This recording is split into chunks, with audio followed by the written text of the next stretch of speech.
Lamps represent the divine light of truth that dispels the darkness of ignorance. Lighting a lamp is also a way to remember our gurus and God. I'd request Ma to please step forward to light the lamp.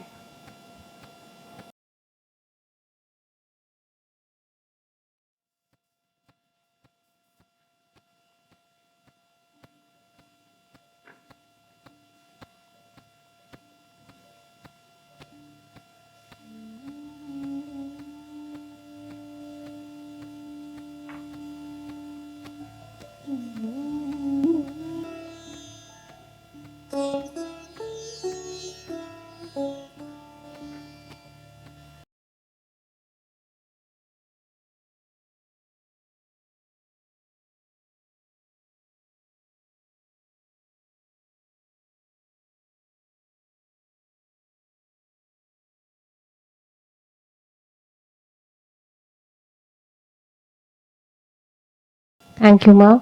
Please take your place on the stage.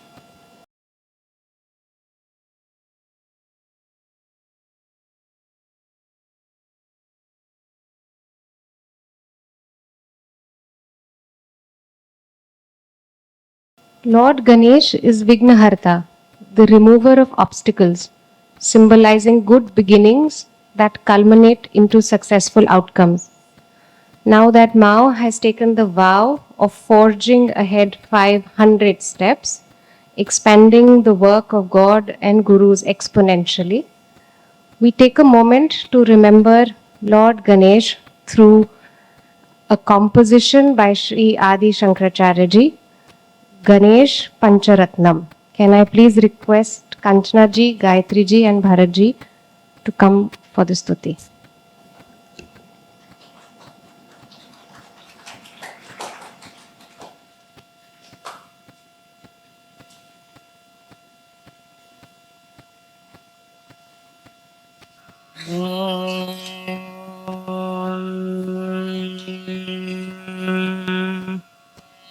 Shri गणेशाय नमः।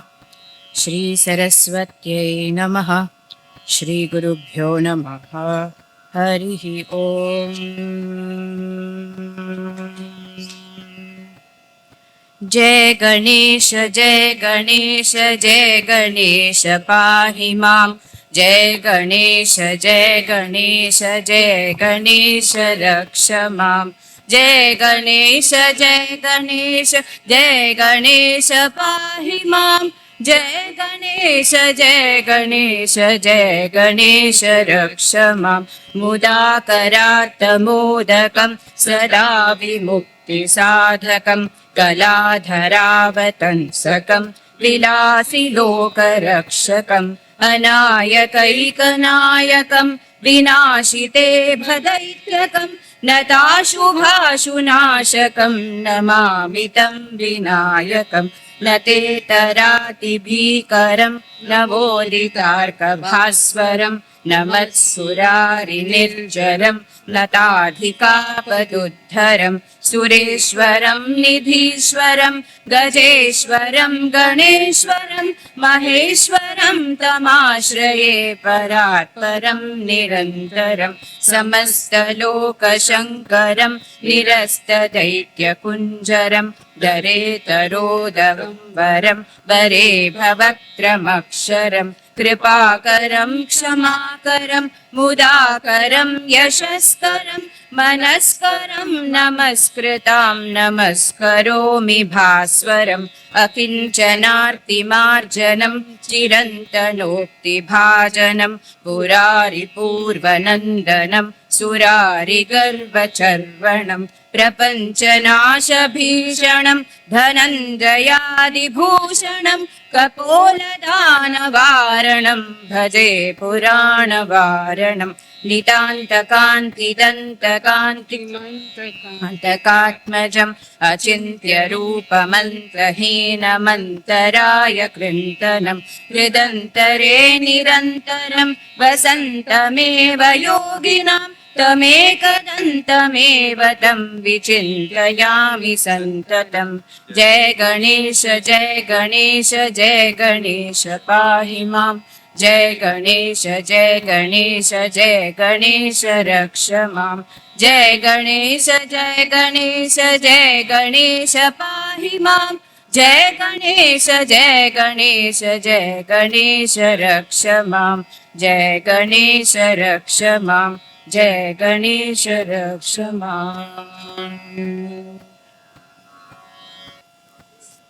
Like to take this opportunity to felicitate and honor her on the successful completion of Book 3 of 7 on Adi Shankaracharya ji. Wisdom must be gained to eradicate ignorance. I request our youngest Jyoti Margis, Parikshit and Soham, to please come forward and offer her a bouquet.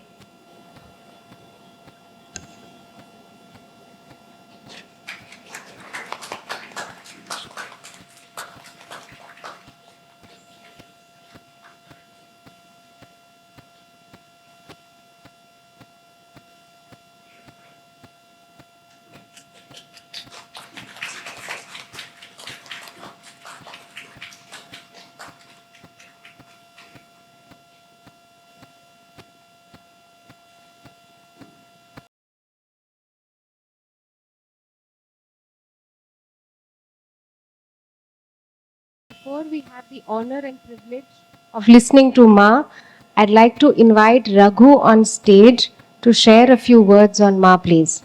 Raghu. Jai Sadguru everyone.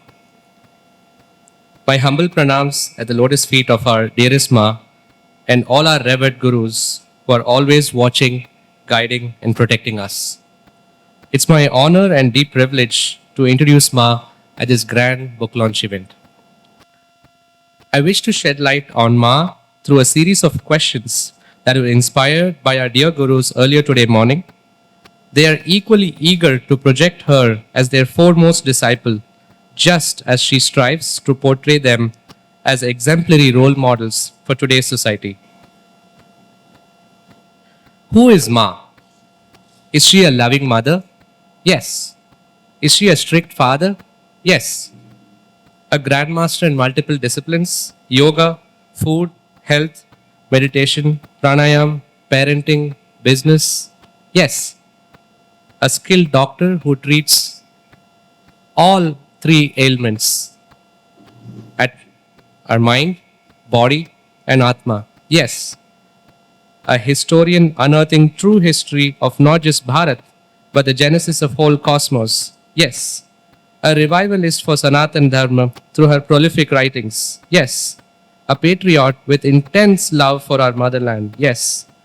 A spiritual scientist researching on complex topics like how the mind works, how to build lasting memory, what are the reasons for man's ignorance? Yes, yes, and yes. She has excelled in every walk of life, took the shortest time to realize Paramatma, and in one life experienced Paramatma and self in the most expansive way. The natural next question that follows is, how can someone gain mastery in so many diverse domains in just one life? Quoting Maharishi Agastya verbatim, all this is a blessing bestowed on you by Paramatma for never forsaking him, even if there were extreme adverse conditions of life, when there was no hope or support from any quarters. You love Paramatma the most. Even we, the rishis, come second. Ma is an ideal disciple and grandmaster at the same time. Quoting Adi Shankaracharya ji verbatim, you are the favorite of all the gurus because you have very sharp focus and acute concentration.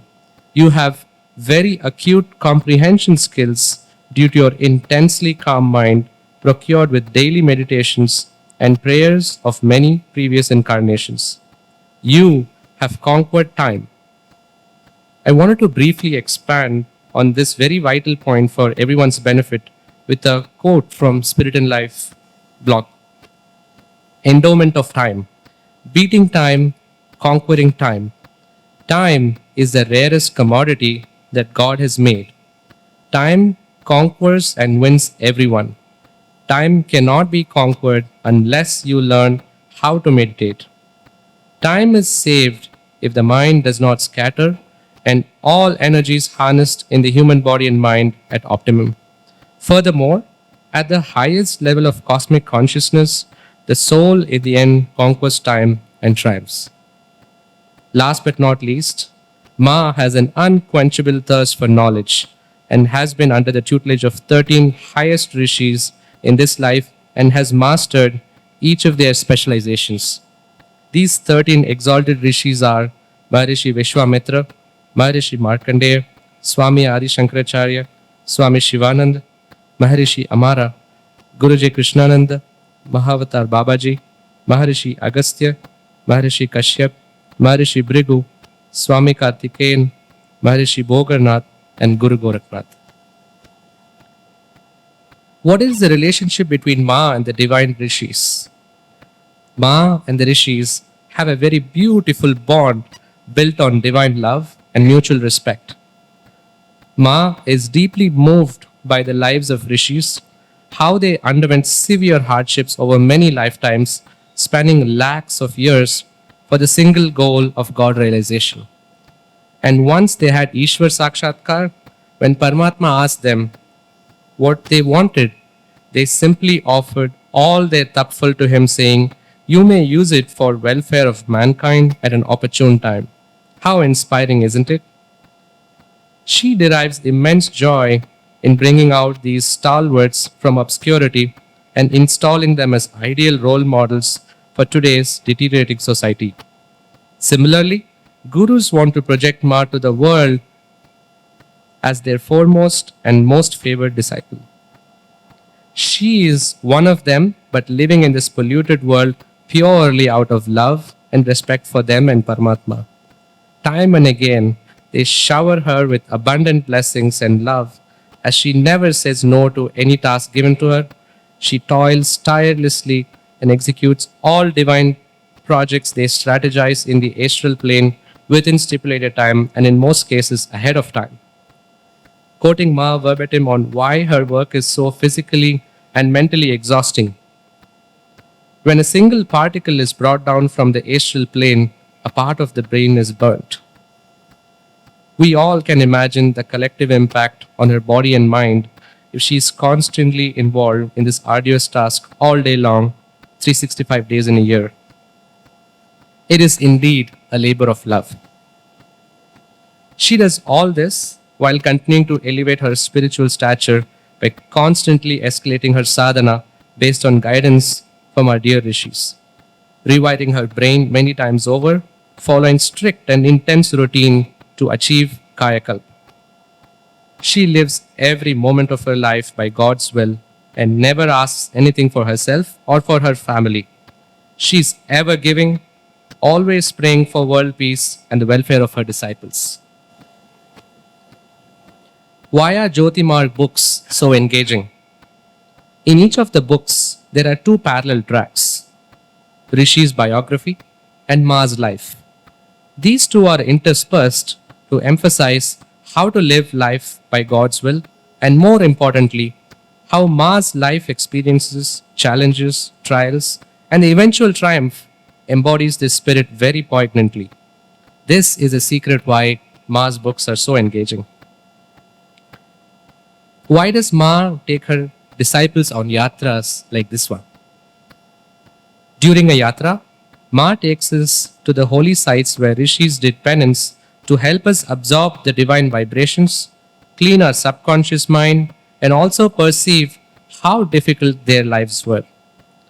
As much as we read in books about the penance of rishis, we need to see a yogi in real life to wake us up from our deep slumber and get inspired from within to make a lasting change in us. This will serve as a trigger to emulate Ma in every aspect of our life. During these yatras, we get to see how the life of a yogi is firsthand, how Ma behaves, how she conducts herself in different situations, and most importantly, how she handles the curveballs thrown at her in each yatra with poise and faith in Gurus and Paramatma. I'm sure this is something each one of us assembled here can attest to and appreciate. I'd like to conclude with a quote on from Spirit in Life on a Spirit in Life post on Adi Shankaracharya ji, my unforeseen and unbelievable communication with Adi Shankaracharya on Fateful Day Part 3. May we always live in Shanti, Maun, Ananda, peace, silence, and ecstasy. Jai Satguru. Thank you, Raghu. We now begin with the most awaited part of the evening today. Ma, can I request you to please unveil the book?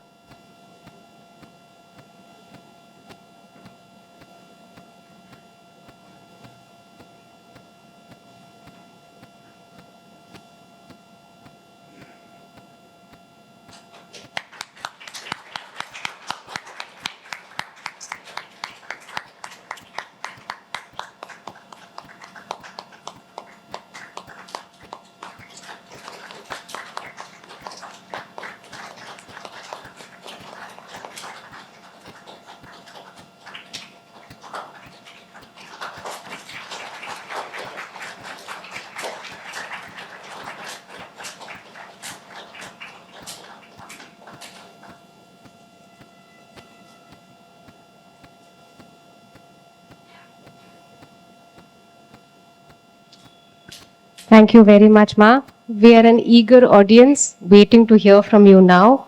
So the stage is all yours. Please come.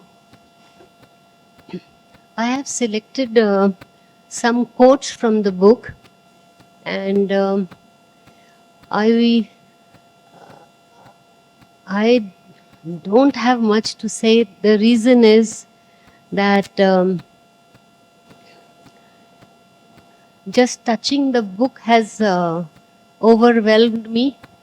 There is already so much energy, and I have no words to pass on my gratitude and submission to the great gurus, because no human being can write on rishis unless they allow us to know them or even come close to them.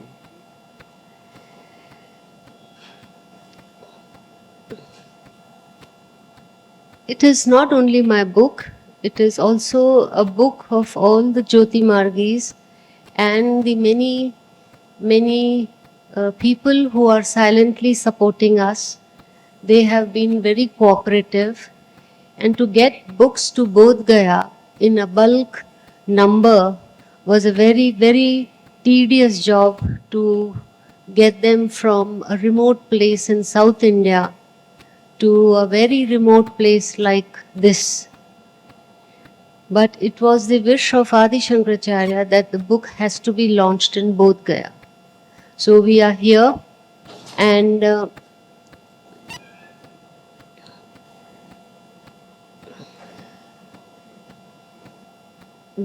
if someone asks me, who is Adi Shankaracharya? Apart from what we know him, how and what have I known about Adi Shankaracharya? For the foremost thing that I have known him through my realizations is that he is Sanatan Dharma Rakshak. He is Sanatan Dharma Rakshak. He is a great Grand Master. He is definitely a revivalist. He is also a poet, a lyricist. Every time we discover new compositions about which we never knew, like the one Ganesh Stotam or Stuti. And he was also an astrologer. He was a writer. And he was also a scholar, a philosopher, a yogi. So I have known him like that through my many interactions. So the foremost thing that rises in my mind is that he is a Sanatan Dharma Rakshak. He wants to live, work every life in future to reinstate Dharam Satya. Now, we are making a series of 7 books on him. So, what is book number 3 of 7's concise content? I was thinking since morning. I have read this book a few times, but every time I think I am just a reader like any other person, and it feels like I have not written this book. Someone else has written it for me. There are parts which I have written, but I feel I've never read it before. And there are excerpts that I read today in the morning and in the way, in the car going towards Nalanda, that this part was only written for me. So you could say that this is the result of my own sadhana, which I have tried to compile in a book, and each and every word that I have written is for everyone who ever wants to return home. And this book belongs to the world. I did not make this book for my collection of many books that I am going to write. All the books are only going to be my sadhana, which I am all the time giving as my Guru Rin to the Gurus. I owe them everything that I am today. And if I had to find one line what this book is for and why did Swamiji or Adi Shankaracharya made me write this book, it is also for my disciples who are with me all the time, making this book, helping me finish on time. And this book has already created a record for us because I've completed it in 2.5 months. In only 2.5 months, Swamiji said, you'll be able to do it. Don't think about it. It will happen. It will reach Bodh Gaya. Even before you reach that place, the book will be there. Because I was thinking, if I reach and the book doesn't reach, how can I do book launch? So he said, the books will reach before you, and they did come 10 days before me. So if I have to say, when you pick up this book for your sadhana, everyone has to pick up this book as a manual, as a self-help book. And when you pick up this book, always remember that this book was written for you. Do not think of me. Do not think of anything else. Pick up whatever you think you need to know or need to practice, and take it as Guru Prasad. This is your Prasad, you can take it. So after being absorbed in this book in the morning, I realized that Swamiji has asked me to make this book to tell me one thing, and that is, the mind is a spark of God's infinite light, and that spark is in us. We all have God's light in us, and the mind is a part of that. We all have a spark of God's light in us. Now, one philosophy or one principle has been expanded in so many ways in this book, because while I was writing this book, it was like every day I was getting a bouquet of flowers at my doorstep. and every bouquet was so beautiful. And in the end, when I had so many bouquets, I was wondering, what is the theme of all the bouquets? Why am I getting so many bouquets? So today morning, I realized that the mind is, the exact line is, the mind is a spark. Our mind is a spark of God's light. And that spark of light is in us. So this concept or this principle has been told to us with countless examples of many rishis and my own experiences interwoven. Because it's a heavy book in the sense, not only in the number of pages, it is also heavy because I would also like to describe the layout of the book, because it has taken me many days to understand myself, that when I've created something like this, what would be the layout? Like a city has a layout, a plan has a layout. So to expand on this, that the mind is a spark, our mind is a spark of God's light. We have a spark in us and we have to ignite that spark. This is the theme of the book. And the many bouquets I have presented in the book is, there are many examples of the rishis, their lives, their we should not always say hardships, because for them it is a way of life, living the life of truth and living a life of constantly growing in every life. That means they have already touched a peak sometimes somewhere in their long journey, and their peak doesn't seem to stop. That's what I've realized from this book. If I start giving examples, we'll run out of time. So this means they are doing with their mind.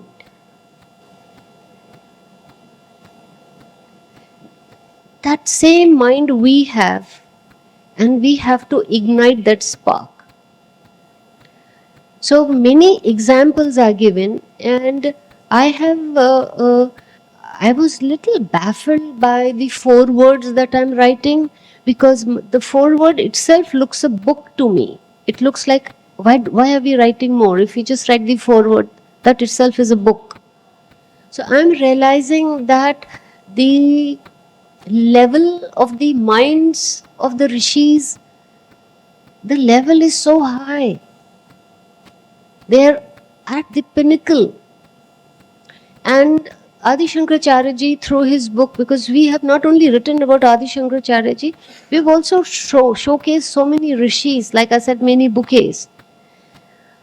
So they reached a pinnacle, what we call a peak, and yet they are growing.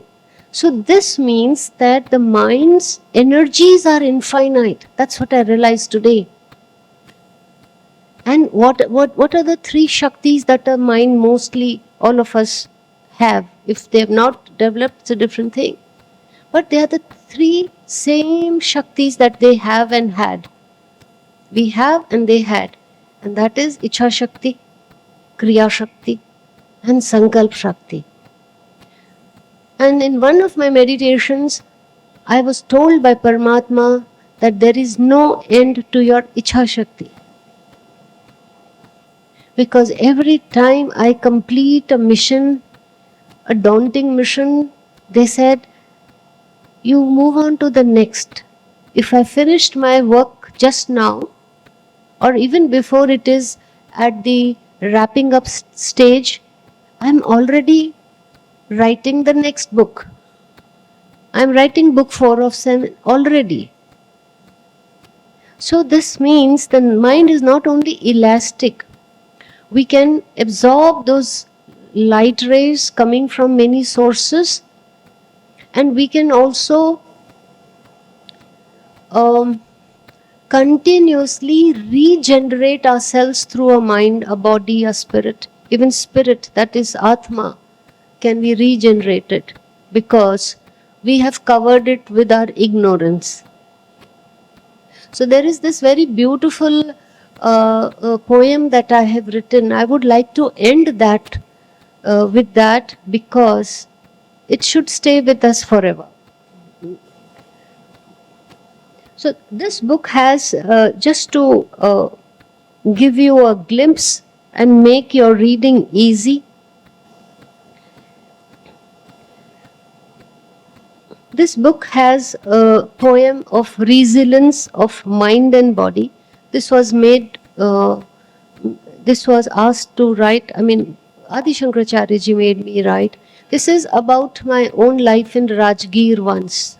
So this is, like I said, Paramatma himself is showing us so many examples, and parallelly they are telling me that look, you have it also, because I am not acquainted with my own divine qualities.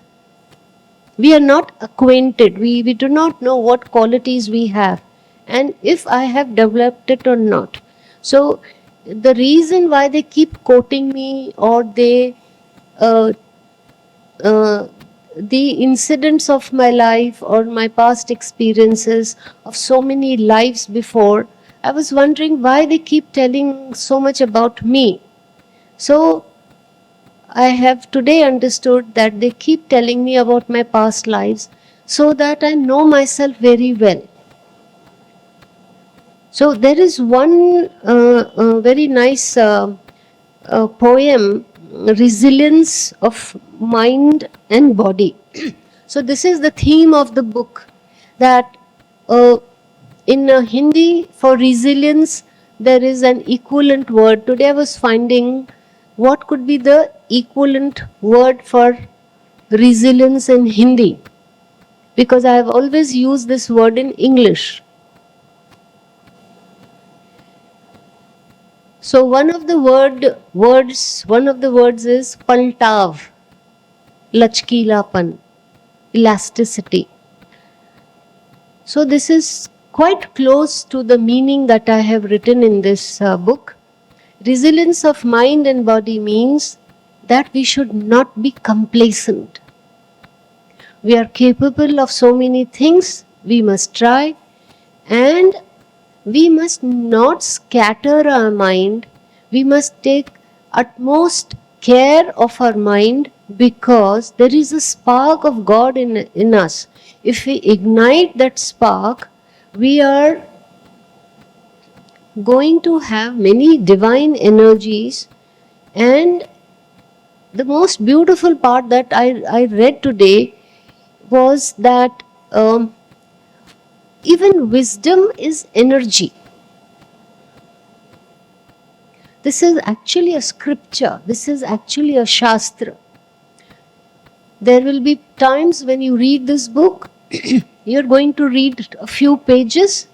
Sometimes you'll read 3 words, 1 line, or just 1 word, and you're going to go in samadhi. I can bet you. I can bet you.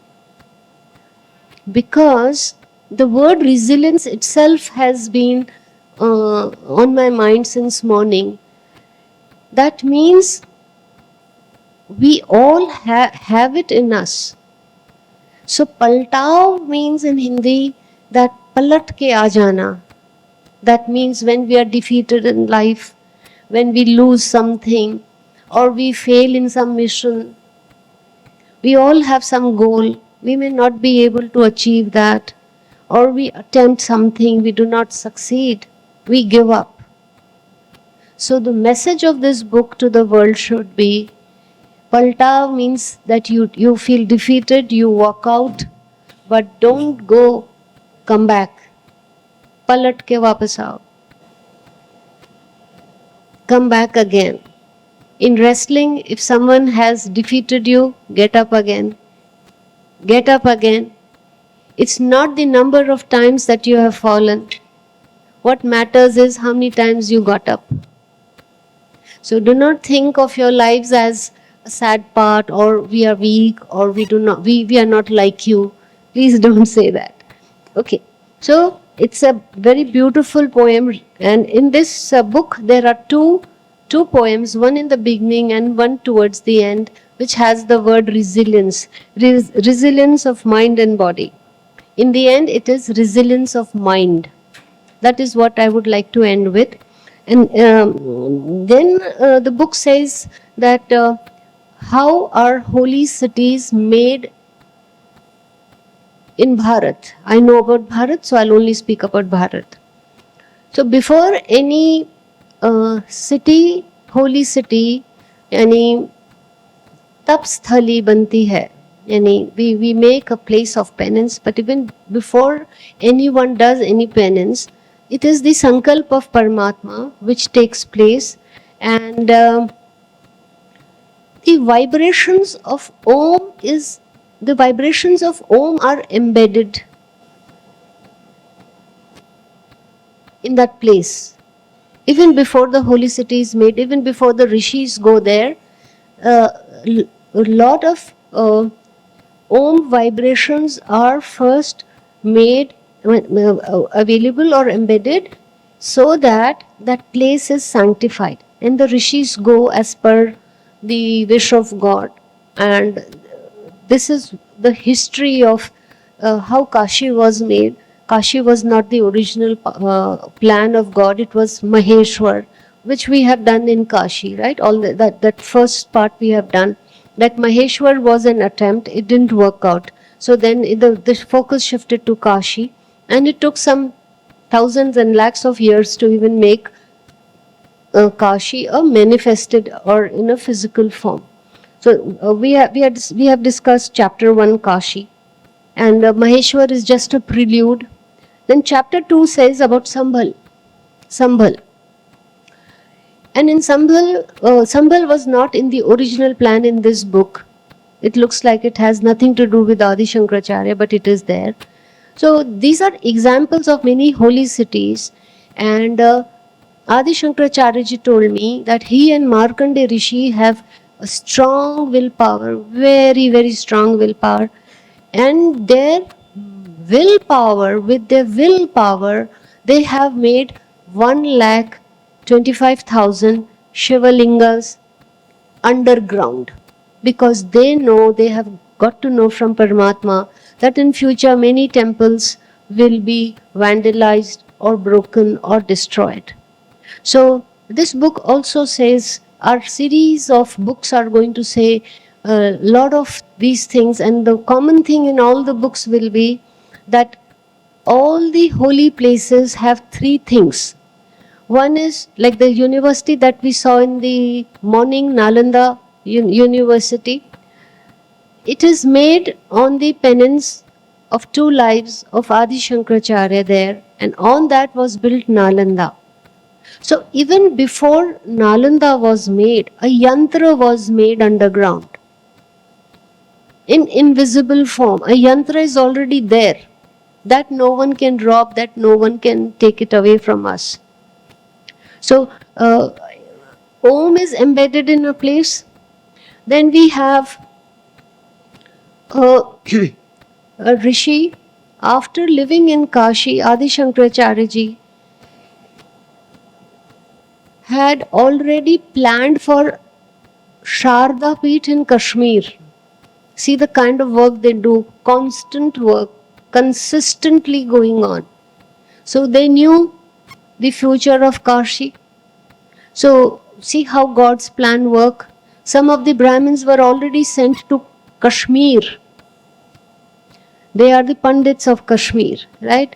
And Adi Shankaracharya ji had already made yantra of Sharda Peeth in the astral world even before Kashi was burnt. I mean, Kashi Vishwa, his own Vidyalaya, Vishwa Vidyalaya. He was a Pradhanacharya. He went as a student, Shishya, and he became a master, Acharya, and then he became a Pradhanacharya in Kashi Vishwa Vidyalaya. And maximum scriptures were written there. And that was burnt. So even before that was burnt, he had already done mental work in Kashmir, so that Sharda Peeth would be made in future. And before Sharda Peeth was made, it was decided that these energies have to be transferred on time to Sringeri, because the university will be made. It is on the tapas of Adi Shankaracharya, Loma, and one or two more rishis who came there. Even before Sharda Peeth was made and destroyed in physical form, preparations were made. And after Sharda Peeth was destroyed, the energies were already distributed to Pondicherry, Sringeri, and Sambhal. So this constant work is going on. So this is the mental powers of the rishis, right? So that's why I had to put Sambhal, and 3 rishis came there who had done tapasya 87 lakh years. Amraji 87 lakh years before. Amraji came. Atri Rishi came, who was an astronomer, a mathematician, and so many other things. He was also a grammarian. He knew grammar just like Panini. And Guru Gorakhnath, who was a Baba or a sannyasi. And there is a very sweet description of my life there.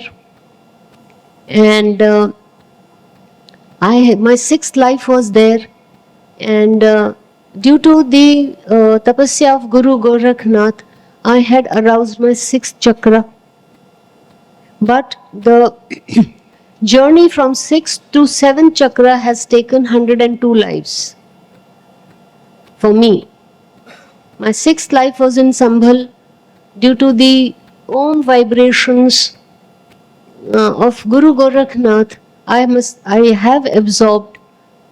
And while I was writing this, Paramatma told me that this is what has happened. You were in Sambhal, so I will make you write about Sambhal. Tell the world that you lived there, and you have done so much jap of Om Namah Shivaya. Now Shiva doesn't mean what we know. Shiva means Sanatan, that is Paramatma. So when we say Om Namah Shivaya, now we should understand that we are remembering Paramatma. Shiva means Sanatan. So then he has also told me that probably, if I remember well, I have done snan and 97 types of places of kund, nadi and sangam, सब मिला के मैंने 97 lives या 97 times स्नान किया है. So he was telling me, Mahakumbh में जाके क्या करोगी?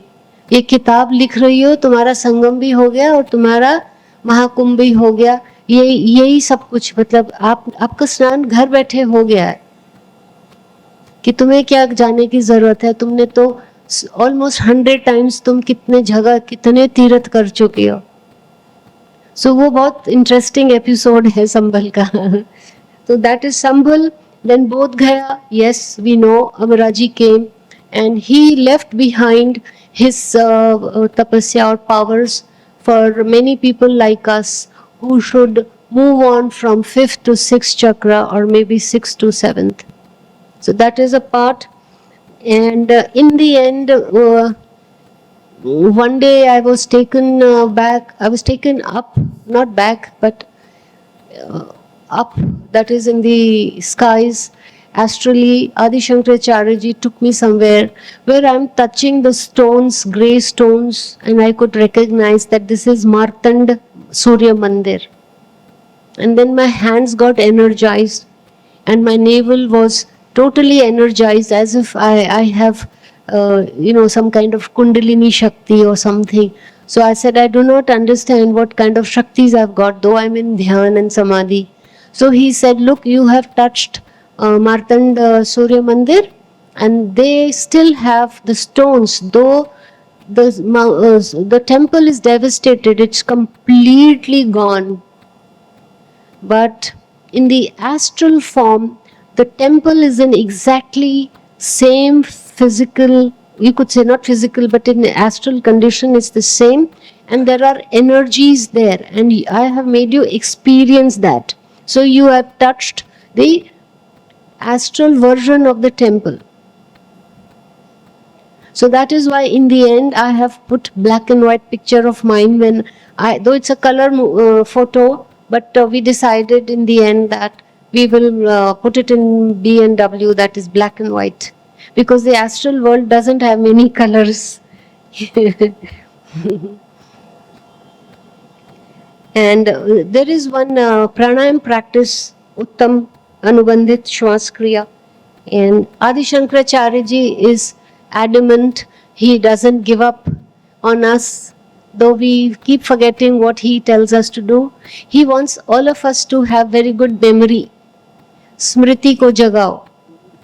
Whether it starts from our children, from childhood, or it is for us, we all have to revive our memory. In many ways we should give mental exercises, because it's going to help us to not only live a good life, it is also going to awaken our memory of God's light in us. God as light is in all of, present in all of us, but we have forgotten because of the cover of ignorance. So the light of God in us, the spark in us, has to be revived, but it will only be revived if we have those particles, those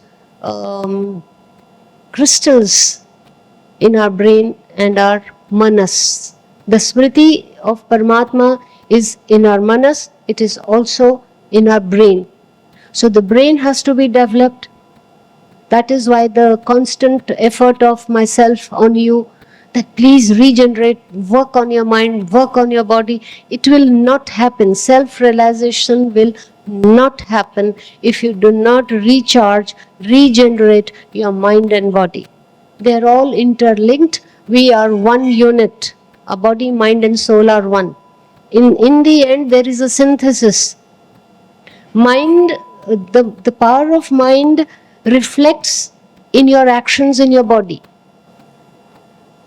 The mind gives you the power to know your soul. And your soul or Atma reflects in your daily life, in your thoughts, in your actions, in your attitude, in your thoughts, in your perception, in your attitude towards world, yourself, the people, how you look at the world, your outlook. That has to be very correct and very positive. So if you have risen in soul, it will show in your outlook. So always have a very positive outlook. And then there is Swamiji in his own signature style telling us, give up bad desires, have good desires. अच्छा संकल्प करो, अच्छी इच्छाएं रखो, वो आपको लाभ देंगी, वो आपका कल्याण करेंगे. खराब इच्छाएं, बुरी इच्छाएं आपको अनंत काल तक दुख देंगी. तो वो भोग विलास की, संसारिक इच्छाएं, छोटी तुच्छ इच्छाओं का त्याग करके एक बहुत ऊंचा अच्छा संकल्प करें, अच्छी इच्छा रखें, शुभ संकल्प करें, जिससे हमारे अब के नहीं सारे जीवन बहुत ही आलोकित हो जाएंगे. केवल मेरा जीवन क्यों आलोकित हो, सबका ही आलोकित हो. एंड फिर बहुत प्यार से उनका सानिध्य है मेरे पे, तो उन्होंने मुझे बताया, जब मैं श्री सलम गई थी वहाँ का भी एक मेरा जन्म उन्होंने मुझे याद दिलाया. और मुझे हमेशा लगता था कि कितने साधारण जीवन जिए मैंने, ये लोग कितने पहुँचे हुए हैं, मैं इनके सामने कहाँ खड़ी भी हो सकती हूँ. तो उन्होंने मुझे कहा कि तुम तो मेरी सबसे प्रिय हो, यू आर माई फेवरेट. तो क्यों? तो बोले उस समय भी तुम कितना त्याग कर सकती थी, तुम कितनी समझदार थी, तुम कितनी विदुषी थी, तुम पहले से ही विद्वान हो, तुम क्यों सोचती हो कि तुम्हें ज्ञान नहीं है. हम तो हाउसवाइफ्स हैं, हमें क्या समझ, हमने तो सिर्फ गृहस्थ किया, हम थोड़ी सन्यासी बने. तो वो फिर इंग्लिश में लिखाया, why are you my favourite. तो उन्होंने कहा तुम्हें पहले से ही समझ थी, तुम्हारे अंदर संतोष था, कृतज्ञता थी और तुम्हारे अंदर सदा से अनुशासन था. तो ये क्वालिटीज, ये विशेष चीज़ें हम सब में होनी चाहिए. इसके बिना बेड़ा पार नहीं होगा. अनुशासन होगा. जो भोगी होता है वो कभी अनुशासित नहीं होता है. डिसिप्लिन के बिना, अनुशासन के बिना आपको कुछ भी नहीं हासिल होना, जो है वो भी खो दोगे. So this is the end of that. And जो मुझे एक थोड़ा सा इसमें से पढ़ के, क्योंकि हमने किताब को आज विमोचन बोलते हैं इसको हिंदी में हमने लॉन्च तो नए नए शब्द सीख लिए, जैसे सैटेलाइट को लॉन्च किया है, तो बच्चे कहते हैं आपकी हर बुक एक सैटेलाइट ही है, लॉन्च कर ही दो पर थोड़ा फनी लगता है ये वर्ड. हम ज्ञानपीठ पुरस्कार देते हैं या कोई कुछ देते हैं पुरस्कार, तो या पुस्तक का विमोचन होता है, हम दे देते हैं, यानी सबके लाभ के लिए है. तो ये पुस्तक विमोचन है या बुक लॉन्च है.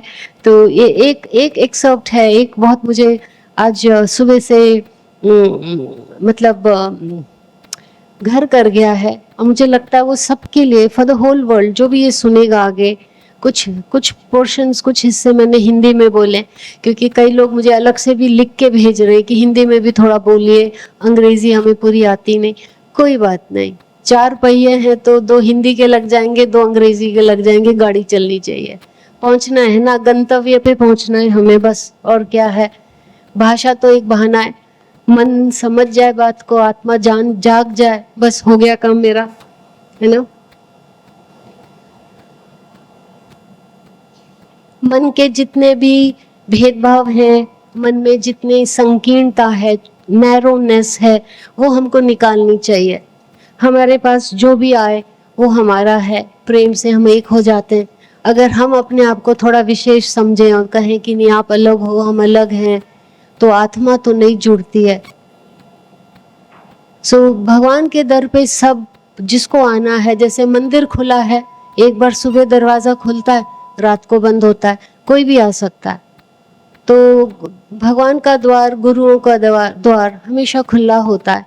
बस मांगने वाला सच्चा होना चाहिए और उसे पता होना चाहिए कि वो चाहता क्या है ना. सो एक ये बहुत अच्छा है, page 265.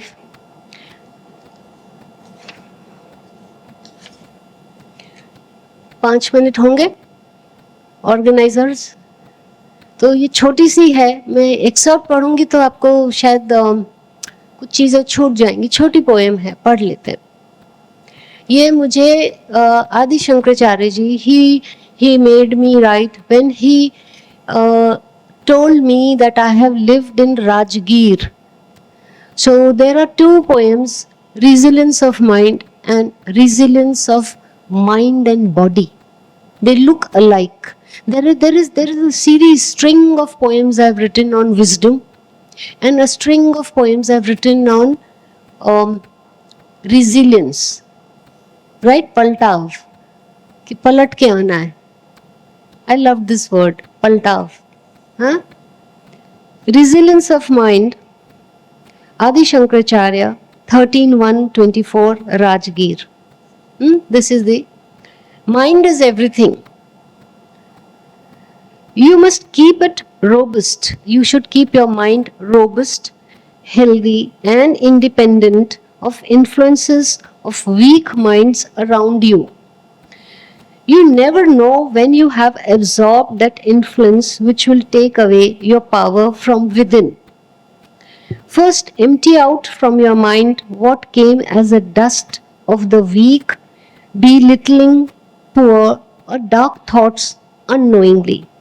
It comes to you when you have interaction, verbal or mental or normal days. Poor minds are weak in strength to gather, know, process, and understand. It is because not much work has been done in many incarnations, since lethargy of mind and body are the main culprits. Mind is resilient. The mind is made up of pran, sankalp or thoughts, panch tattva and sankalp shakti. They come from various sources and can be altered with our activities, food, sleep and positive thoughts.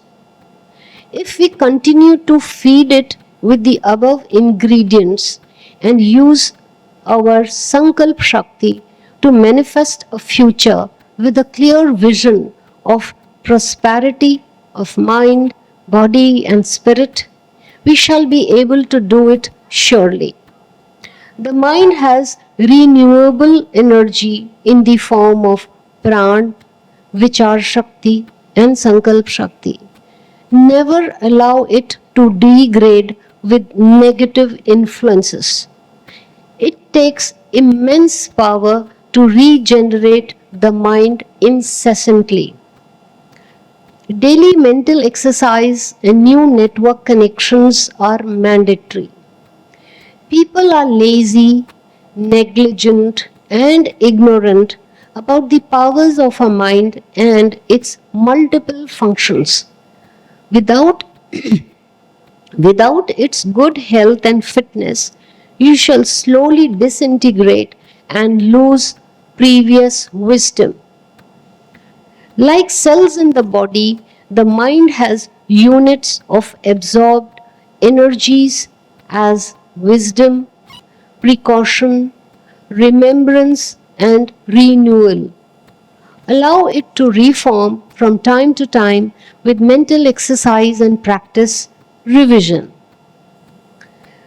Like muscles, the memory of learnt skill, knowledge, and elucidation needs repetition and recalling from time to time.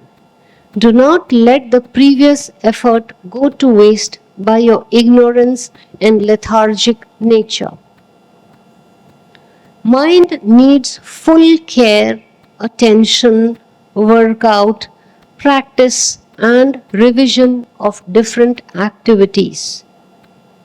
In meditation, in a serene mind, use your willpower and focus on your Kutastha, that is the sixth chakra, willfully absorb the vibrations and take in the energy present in the divine thoughts of the sages.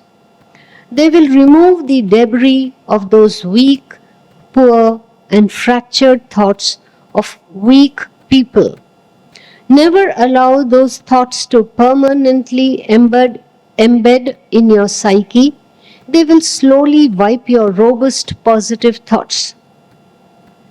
Meditate before and after you have seen the change in consciousness of your being. Rest a lot, eat a wholesome meal, never become complacent, and lose your great learnings and enriched wisdom of mind. Meditation is the biggest donor of wealthy vibrations of positive energies for the mind to enlarge, sustain by itself, ever grow, and be evergreen. Meditation recharges the mind maximum in comparison to food or sleep. Not much experiment has been done in this field. Keeping the body, mind, and spirit aligned and focused for 10 minutes is elixir. Prana flows in the whole body, brain, and mind too. Positive thoughts are born in the mind and negative ones are released. Creative visualization during meditation after focusing on sixth chakra is most fruitful. Regeneration of dead or fallow parts of the brain and the mind, Mastishk and Mana, respectively, follows the first process of uniting the mind with the universal spirit. The mind must become very quiet first. It takes at least 100 lives for a mind to become exceptional, extraordinary, and divine in nature. One must protect it from all types of bad influences and unnecessary exertions. To make a mind which has extraordinary traits permanently, one must work on it for at least 3 hours in a day continuously for at least 26 years in a lifespan of 52 years. Our focus must be on it. Only then do we have a multitude of networks of neuron cells in the brain. The memory of the knowledge, skill, or art or craft must be deeply embedded inside the network.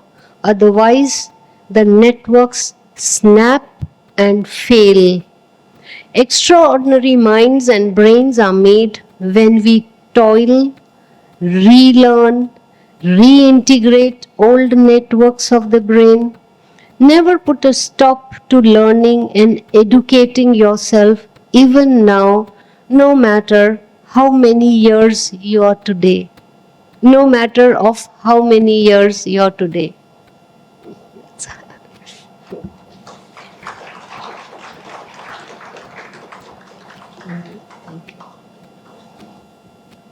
We can now have any questions, or if you'd like to delve deeper into any of the topics touched upon by Ma, this is our opportunity and the floor is open for any further discussions.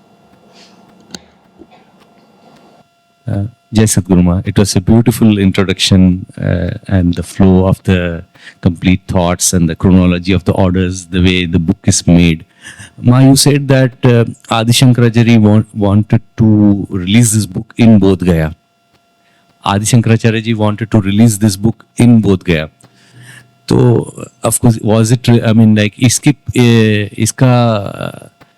significance of the particular this event happening in Bodh Gaya. Okay, Bharat wants to know what could be the reason of Swami Adi Shankaracharya having a book launch in Bodh Gaya for all the places. And I want all the children also to listen to this carefully. It is a very remote place where we have come. People have not heard of a book launch, even in a hotel. This is their first experience, let me tell you. I was told that we don't even know, and this is our first, so we are very excited. Kindly come and do it here.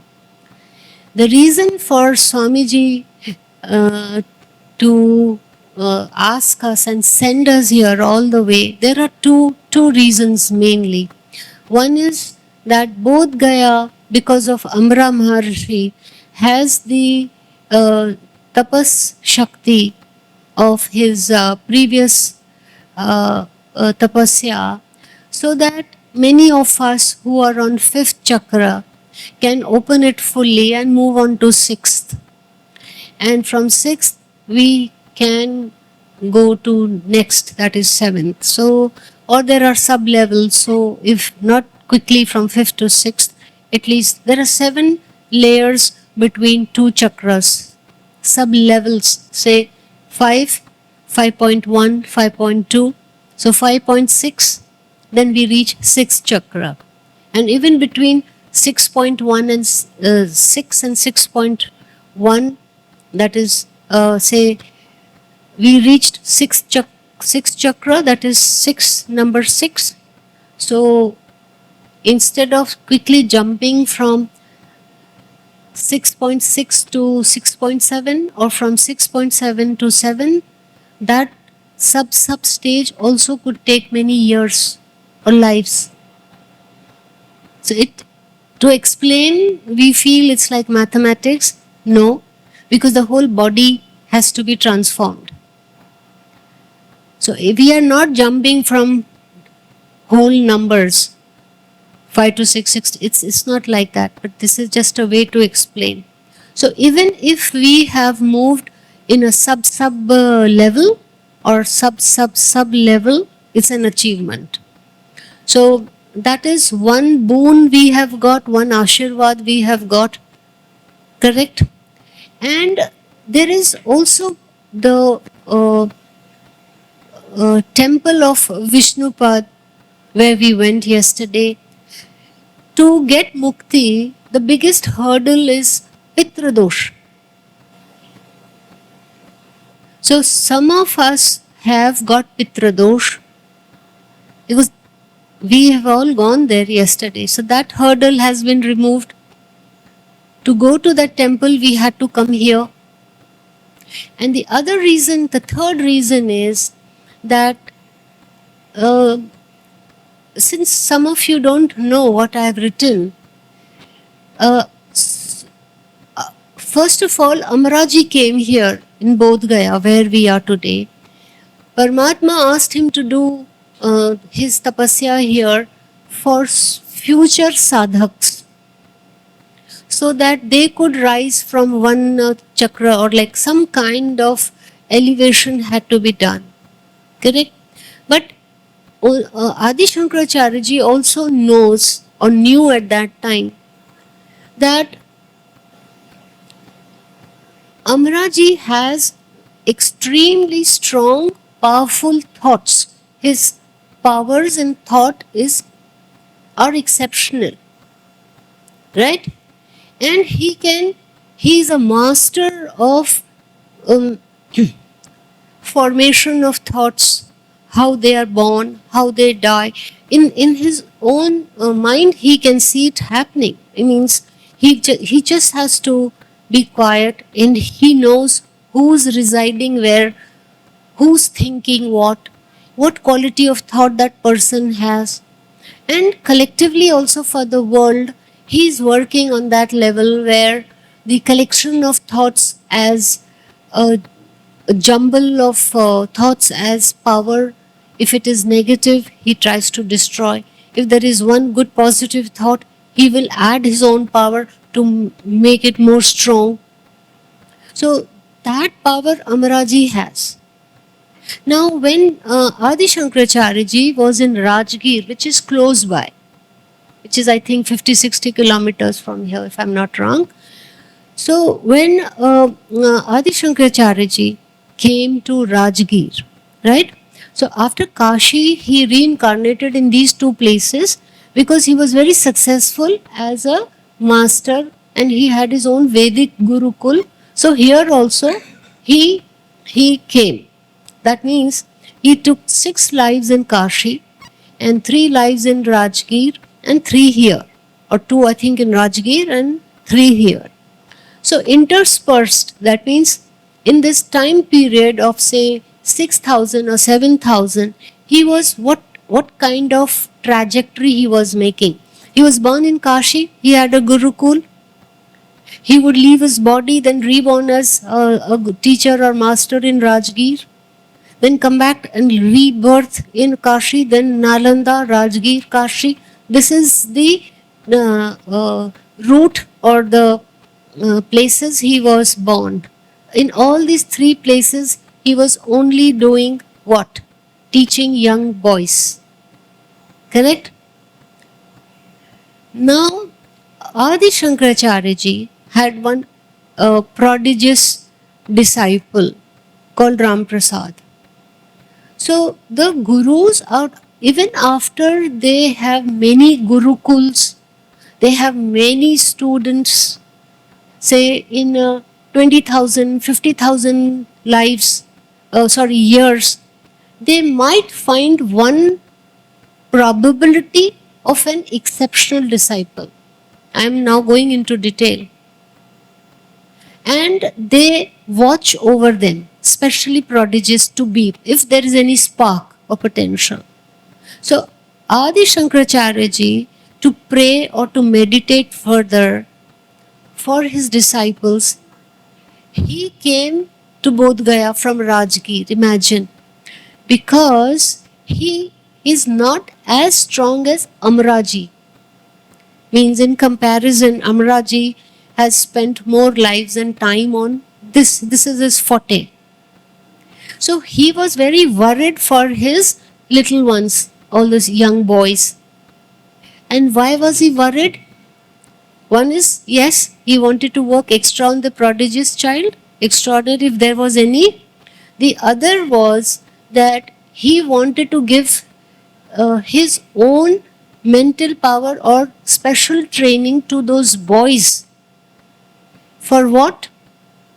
That they should never get astray. उनका मन भटक न जाए। सो उसके लिए उन्होंने गया आए और वो पहाड़ पे या जहाँ पे भी रहते थे, क्योंकि बहुत सारे पहाड़ अब कट गए, यहाँ पे भी बहुत पहाड़ खत्म हो गए, तो वो उस स्थान पे गए जहाँ पे अमरा जी थे और वहाँ जाके उन्होंने ध्यान किया और प्रार्थना की कि मैं जिन बच्चों को पढ़ा रहा हूँ उनका कभी भी भविष्य में मन भटक ना जाए, क्योंकि उनका पतन हो जाएगा। और अगर एक भी कोई मेरे पास विशेष बालक है तो वो आगे जाके कभी ना भटके। तो उसके लिए हमको बोध गया आना पड़ा। Krishna Seki Jai Sadguru, it's really, I feel a blessing that I'm receiving here along with all my fellow साथी जो भी हमारे सिल्फ फैमिली के हैं, कि आज हम इस ऑस्पिशियस ओकेजन में भाग ले पाए, यहाँ तक आ पाए, और वो सिर्फ और सिर्फ आपके इंस्पिरेशन से या गुरुओं की ब्लेसिंग से। मैं यही जानना चाहती हूँ कि आपने कहा कि रेजिलियंस होना चाहिए और मेडिटेशन, इच्छा, संकल्प शक्ति, ये सब डेवलप धीरे धीरे होगा, मगर ये पता होना चाहिए कि चाहते क्या है, गोल क्या है। अब मेरे जैसे साधारण व्यक्ति जो घर गृहस्थी में ही रहे, आपके संग चल तो पड़ी हूँ और ये सब थोड़ा बहुत प्राप्त करने की कोशिश कर रही हूँ, लेकिन जिनको पता ही नहीं कि जीवन का गोल होना क्या चाहिए, नॉट सांसारिक शब्दों में, अ रियल गोल विच परमात्मा wants us to set for us, I would like to know how to find that, how to set that. You should have your own इच्छा for it. इच्छा तो है, पर वो गोल क्या होना चाहिए ये मैं जानना चाहती हूँ। गोल यही होना चाहिए कि हम हर जन्म में जो गृहस्थी भी बने तो वो एक गृहस्थी कैसा होता, मतलब वो प्रारब्ध के अनुसार हो जाएगा। हमारा जो गृहस्थ है वो प्रारब्ध अनुसार आ ही जाता है, और हम फिर नई नई इच्छाएं ना बनाएं, हम कोई भी ऐसी चीज के पीछे ना भागें जिसके लिए हमें बहुत जन्म लेने पड़ेंगे, क्योंकि वो इच्छा तो पूरी होगी नहीं। वो फिर पूरी होगी तो उससे 100 जन्म और रह जाएंगे, यानी एक इच्छा पूर्ति तो पहले तो होती नहीं, उसके लिए वातावरण चाहिए, तो वैसा जीवन चाहिए। फिर जब वो हो भी जाती है या उससे होने से पहले ही हमारे अंदर और इच्छाएं पहले पैदा हो चुकी होती हैं, तो ये तो वो तो मृग तृष्णा है, भागते। तो पहले तो हम यही समझ लें कि अभी ये संसार से हमारा मन हमको संतुष्ट करना है, भागना नहीं है संसार से, केवल संतुलन लाना है। हम एक ही तरफ चले जाते हैं, या तो हमारा मन होता है हम सन्यासी बन जाएं, हम घर भी त्याग दें, हम घर का काम ना करें, वो भी गलत है। संतुलन लाना ज्यादा मुश्किल है, हर चीज में, खाने में, पीने में, सोने में, इवन ध्यान करने में, तो सब में संतुलन ले आओ और अंदर से ईश्वर को बताओ कि भगवान मेरी इच्छा आपने प्रज्वलित की है, पर ये कभी मेरा दिया बुझे ना, क्योंकि वो भी देखते हैं कि भाई कैसा वैराग है, शमशानी वैराग है, 2 दिन का, वही मृत शरीर देखा तो लगा कि भाई हमको भी जाना है, फिर 2 दिन बाद फिर वही साइड में कोई दुकान देख ली तो मन दौड़ गया। तो वो वैसा नहीं होना चाहिए। विवेक जगाएंगे, अंदर से समझाएंगे अपने मन को, और मन को ऐसे चीजें देंगे जिससे वो संतुष्ट हो। अभी यहाँ पे क्या कुछ मिल थोड़ी रहा है, उस तरह से हम चुपचाप बैठे कुछ भी नहीं कर रहे, पर मन बहुत सुखी है, बहुत संतुष्ट है, और ना ही शरीर में कोई हलचल है, ना कोई इसकी कुछ जरूरत लग रही है कि इसको अब कुछ देना है। तो जब मन संतोषी हो जाता है, संतुष्ट होता है, और एक बहुत जिसको कहते हैं महासुख मिलता है, तब जाके वो ठहराव में आता है। इसको मन को कोई चीज ऐसी नहीं है जो चुप करा सकेगी, क्योंकि इसमें बहुत अपनी हलचल है। इस मन का स्वरूप यही है कि वो हमेशा हिलता डुलता रहेगा, यानी वो स्थिर नहीं है।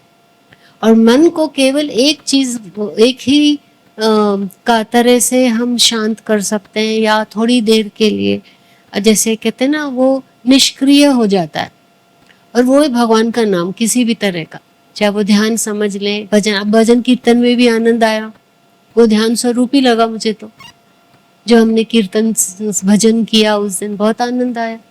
तो इसको मन को इसकी जो भूख है वो दो, तो वो भूख बढ़ती जाएगी और धीरे धीरे ये अपने आप रीफॉर्म यानी वापस से अपने आप को बना लेगा, और वही हमारा लक्ष्य होना चाहिए। ठीक। एक सवाल था, क्या मैं कर लूं? प्रणाम माँ, आपने अपनी पुस्तक में अखंड भारत के बारे में कुछ लिखा है,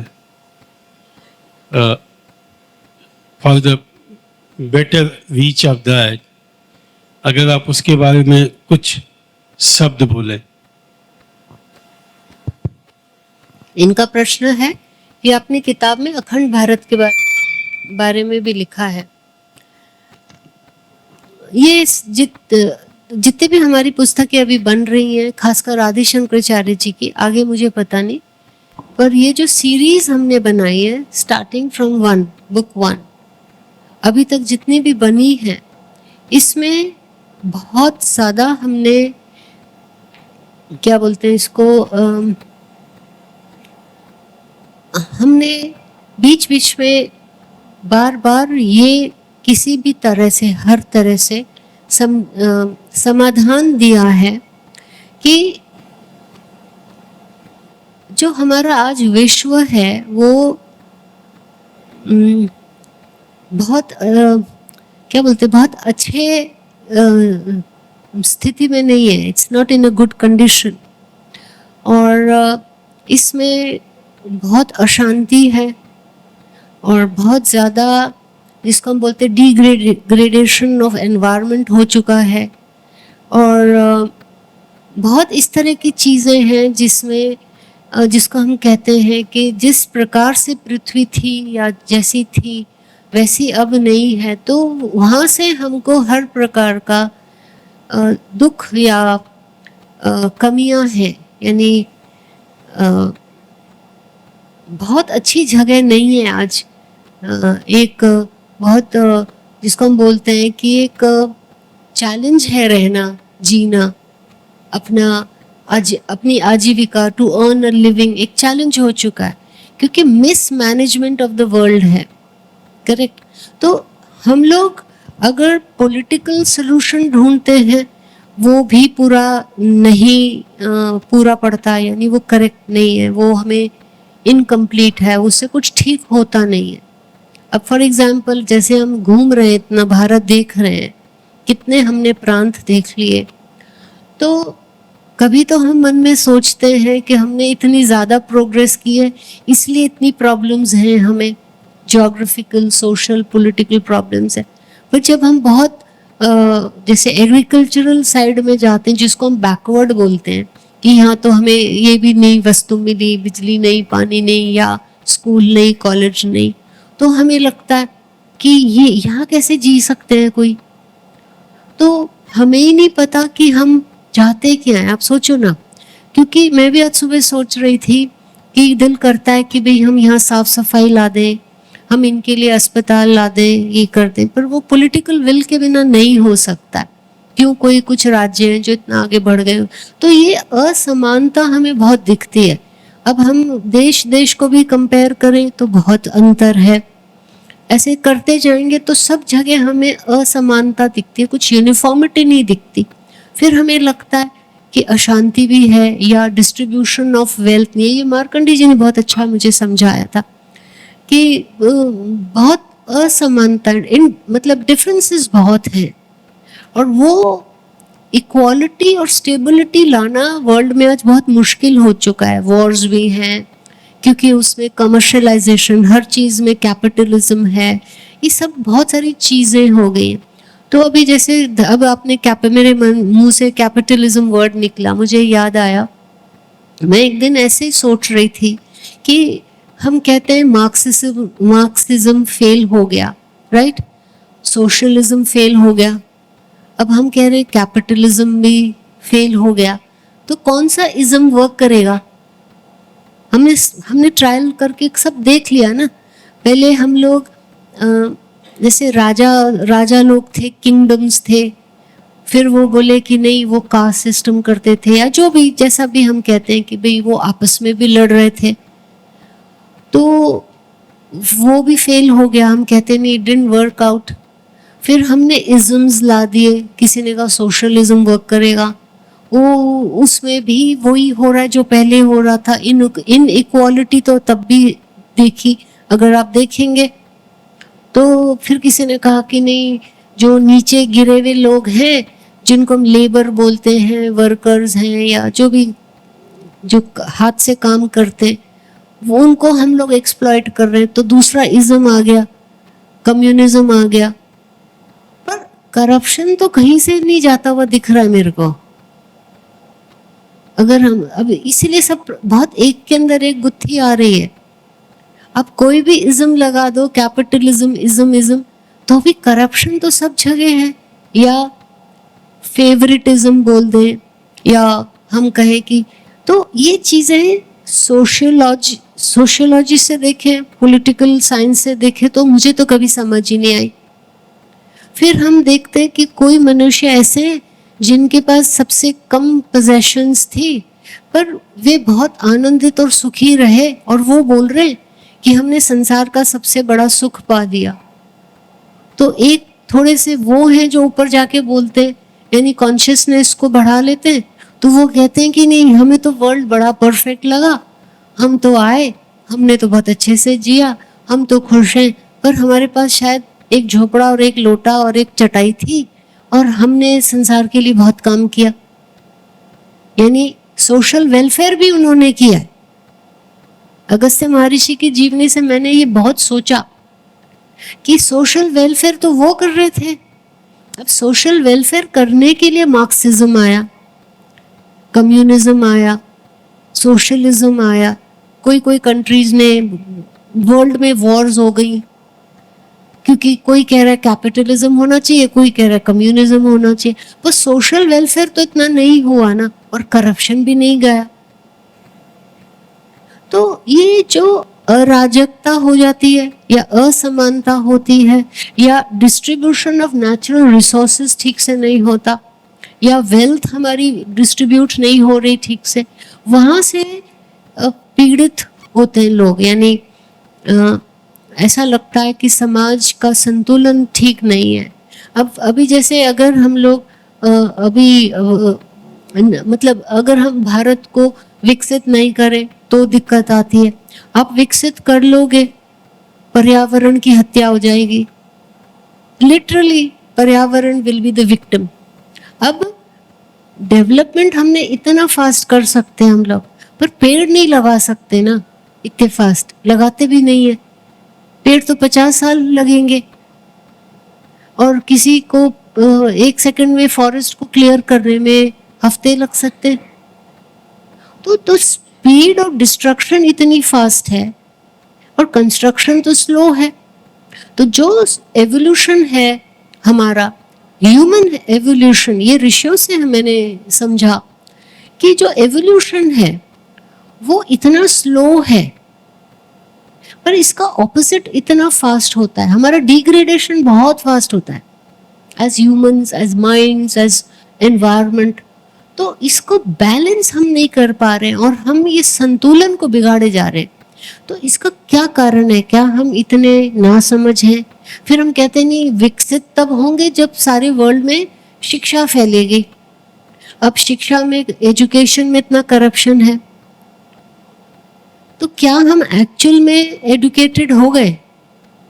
फिर एक टाइम आया था जब हमने कहा था कि the world will be divided, कि किसी के पास कंप्यूटर है, किसी के पास नहीं है, इंटरनेट है कि नहीं है। अब इंटरनेट आ गया तो उसका इतना मिसयूज हो रहा है। तो हम कोई अपने लिए सुख साधन या कोई अच्छा समझ के कोई एक अच्छा काम होता है वर्ल्ड में, और उसका मैंने देखा मिसयूज बहुत ज्यादा होता है। तो फिर अगर मैं इसको एक पूरा ऐसे सर्कल करके देखूं कि सारे वर्ल्ड को मैं एक ही समझूं कि ये कंट्रीज नहीं है, हम सब मनुष्य हैं, हम सब भगवान के एक संतान हैं, हम कहीं कहीं रह रहे हैं। अगर मैं ऐसे करके देखूं तो हमारी समस्याएं भी एक हैं। तो इसका फिर भगवान अगर समाधान दें तो हम कैसे इस चीज को समझे। तो मुझे स्वामी जी ने, आदि शंकराचार्य जी ने कहा कि ये कलयुग है, भगवान ने एक बार ओके किया है कि तुम लोग पहले अपनी इच्छाएं पूरी कर लो, क्योंकि तुम लोग मानोगे भी नहीं, और बाद में इसका रिपेयर हो जाएगा, यानी हजारों नहीं कुछ लाख वर्ष भी लगेंगे। यानी जो हमने कोविड से पहले और कोविड के बाद हम जो ये डेवलपमेंट कर रहे हैं, यानी वर्ल्ड जो प्रोग्रेसिव है, जो प्रोग्रेस कर चुकी है, एडवांस कंट्रीज हैं जिनसे इतना एनवायरनमेंट के ऊपर असर पड़ा है। और कोविड के टाइम पे जो अगस्त्य महर्षि ने कहा था कि हमारे पंच तत्व सारे बिगड़ चुके हैं, तो हमारा डीएनए बिगड़ गया और हमें ये कोविड आएगा और उसके बाद हमारी डीएनए बदल जाएगी और हम ज़्यादा बीमार रहेंगे, पर वो ऐसी बीमारी होगी कि तुम्हें समझ भी नहीं आएगा कि तुम बीमार हो, न उसका कोई इलाज होगा। तो तुम्हारे गंदे विचार सारे जो विश्व में जा रहे हैं वो पोल्यूट कर रहे हैं, यानी एनवायरनमेंट को पोल्यूट कर रहे हैं और स्पीशीज को वो उनका डीएनए करप्ट कर रहे हैं। तो इसका मतलब हमारा जो रियल प्रॉब्लम है वो माइंड में है। मुझे ऐसे ही समझ आया कि हम जो जनरेट कर रहे हैं वो हमारे एनवायरनमेंट को असर कर रहा है। अब जब हमारे ही माइंड से, संकल्प शक्ति से कोई पेड़ हरा हो जाता है, ये मैंने 2 बार करके देखा है। जो गार्डन में, हमारे जो पब्लिक गार्डन है, पेड़ कुछ उखड़ गए, तूफान सा आया और वो ऐसे पड़ गए, गिर गए, और उनको जा जा के रोज ऐसे प्रेम करना और बोलना, नहीं तुमको जीना है, तुमको जीना है, तुम नहीं जाओगे, क्योंकि एक पेड़ और कट गया तो एक और ऑक्सीजन का लेवल कम हो गया और ये उग गया। 2 बार ऐसे हुआ मेरे साथ कि मरने वाला पेड़ तो इसका मतलब किसने उसको ठीक किया? तो इसका मतलब ये सब जगह हो सकता है। सो मैं ये कह रही हूँ कि जो सोशल वेलफेयर है वो एक नाम रह गया है। लोग बहुत कम हैं जो दूसरों का कल्याण करते हैं, पर जितने भी खराब या बातें हो रही हैं उसका नंबर ज़्यादा है। पर थोड़े से लोग जो बहुत अच्छे हैं और उनकी माइंड बहुत प्योर है और बहुत अच्छे थॉट्स हैं, वो बैलेंस आउट करते हैं। यानी एक घर में एक आदमी कमा रहा है और 10 लोग खा रहे हैं, ऐसा आप इन जनरल वे में या एक लेमैन की भाषा में समझ सकते हैं। तो इसलिए ऋषियों द्वारा या अच्छे सत्कर्मियों द्वारा, सत्पुरुषों द्वारा जो एक्चुअल में सोशल वेलफेयर कर रहे हैं, चाहे वो सेंट्स की क्वालिटी में या कैटेगरी में नहीं आते, वो लोग धरती को और पर्यावरण को संभाले हुए हैं। उनके कारण धरती की प्रलय नहीं हुई है। तो स्वामी जी ने मेरे को बताया, अगस्त्य महर्षि ने, कि तुम्हारा इज्म सारा फेल है। तुम कोई भी इज्म लगा लो, जब तक तुम्हारा माइंड करप्ट है ये वर्ल्ड से करप्शन नहीं जाएगा, सिर्फ फेस बदलेगा और लेबल और बोर्ड बदलने वाला है। पर एक चीज चलने वाली है, वो है मन की शुद्धि, और तुम्हारी इच्छाएं कभी नष्ट नहीं होंगी। ये मुझे आदि शंकराचार्य जी ने कहा। अज्ञान भी अनंत है, इच्छाएं भी अनंत है, पर कुछ हैं जो अपनी इच्छाओं वासनाओं पे जीत पा लेते हैं, तो उनसे संसार फिर बहुत अच्छा चलता है, क्योंकि वो इतना पावरफुल हो जाता है उनका माइंड, और वो इतना देते हैं संसार को, एक एक श्वास से उनका कल्याण, वो कल्याण करते हैं सबका। तो इसका समाधान क्या है? मैंने कहा अगर हम आज विश्व को अच्छा बनाना चाहें, या हम कहें कि रिलीजन के कारण झगड़ा है, इज्म के कारण है, कोई कहता है ये सिस्टम वर्क करेगा, पर कुछ भी तो अच्छा नहीं, लड़ तो सभी रहे, जिसको भी देखो वो डिवीजन कर रहा है, जोड़ नहीं रहा है, काट रहा है एक दूसरे, क्योंकि अपने सर्वाइवल के लिए कर रहा है। वो सोचता है दूसरे को खत्म करूंगा तो मैं जीऊंगा। तो बहुत सुंदर, मुझे इस पे हम खत्म करेंगे आज का कार्यक्रम। आदि शंकराचार्य जी ने मुझे कहा कि भारत को अखंड वापस से बनना पड़ेगा, क्योंकि केवल भारत है जिसके पास योग है, अध्यात्म है, प्राणायाम है, ध्यान है, और ऋषियों ने पहले ही आके लाखों 1 करोड़ वर्ष पहले इतनी तपस्या कर दी, और ये ईश्वर की इच्छा है। चाहे वे मनु थे, चाहे वो विश्वामित्र जी थे जिनको आशीष मिला, मार्कंडे जी हैं, कि तुम्हारे कारण पृथ्वी सदा ही वो रहेगी, अध्यात्म रहेगा, यानी स्पिरिचुअल पावर भारत की रहेगी। और वर्ल्ड को रिवर्स करने में बहुत टाइम लगेगा, और उसका सबके लिए, पूरे वर्ल्ड पॉपुलेशन के लिए केवल एक रास्ता है। इसमें हमें रिलीजन्स को हटाना पड़ेगा, क्योंकि रिलीजन्स बाद में आए हैं। सबको ध्यान लगाना पड़ेगा, तभी मन शुद्धि होगी। सबको योगा करना पड़ेगा, सबको प्राणायाम करना पड़ेगा, जिसको भी बदलना है या वर्ल्ड में। तो इसलिए वो अखंड भारत कहते हैं, क्योंकि ये भूमि जो है जहाँ पे ऋषि मुनियों ने तपस्या की थी, जो हमसे ली गई, हमारा विभाजन हुआ। और आज किसी को भी प्रकाश दिखाने वाला, मुझे तो बहुत, कोई शायद विरला लगता है कि कोई है जो दूसरे को प्रकाश दे, अपना प्रकाश दे। उसके अपने मन में इतना अंधेरा है। तो कोई भी तैयारी जब करता है तो भगवान उनसे सोशल वेलफेयर बहुत करा देते। मेरा भी सोशल वेलफेयर है, क्योंकि मैं वैसे जाके गरीबों को खाना नहीं खिलाती या साड़ियाँ नहीं, कोई चीज़ें नहीं बांटती। पर अगर किसी का जीवन बन जाता है तो मैं सोचती हूँ कि मैंने बहुत बड़ा एक संसार में काम किया। ठीक।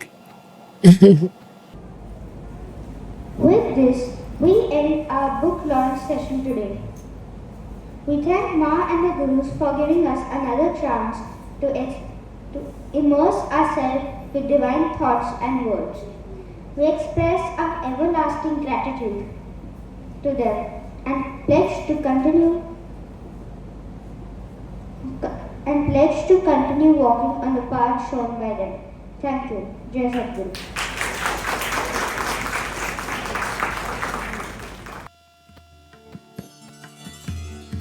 मनोबुद्धिहंकार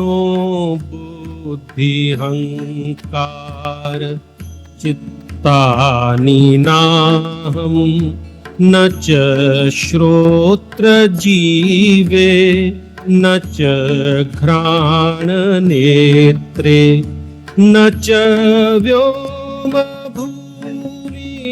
न तेजो न वायु चिदानन्दरूपः शिवोऽहं शिवोऽहं चिदानन्दरूपः शिवोऽहं शिवोऽहम्। न च प्राणसंज्ञो न वै पञ्चवायु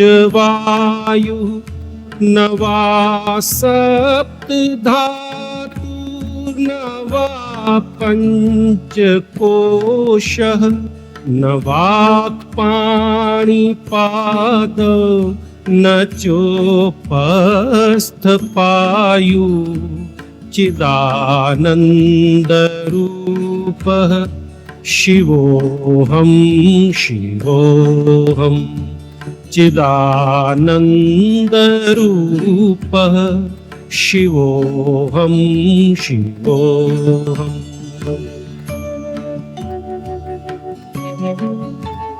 न मे द्वेषरागो न मे लोभमोह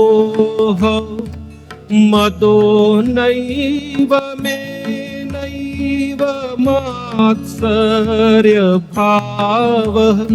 न धर्मो न चार्थो न कामो न मोक्षः चिदानन्दरूपः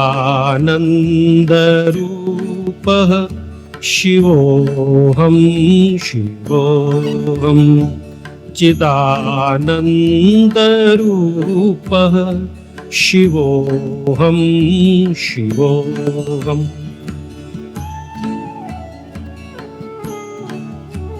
न पुण्यं न पापं न सौख्यं न दुःखं न मन्त्रो न तीर्थं न वेदा न यज्ञा अहं भोजनं नैव भोज्यं न भोक्ता चिदानन्दरूपः शिवोऽहं शिवोऽहं चिदानन्दरूपः शिवोऽहं शिवोऽहम्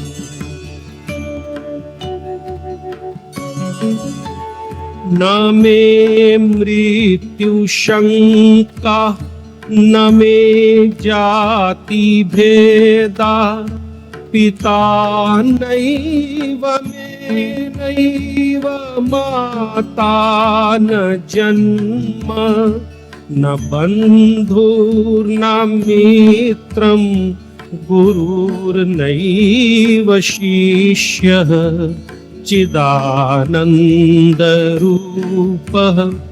शिवोऽहं शिवोऽहं चिदानन्दरूपः शिवोऽहं शिवोऽहम्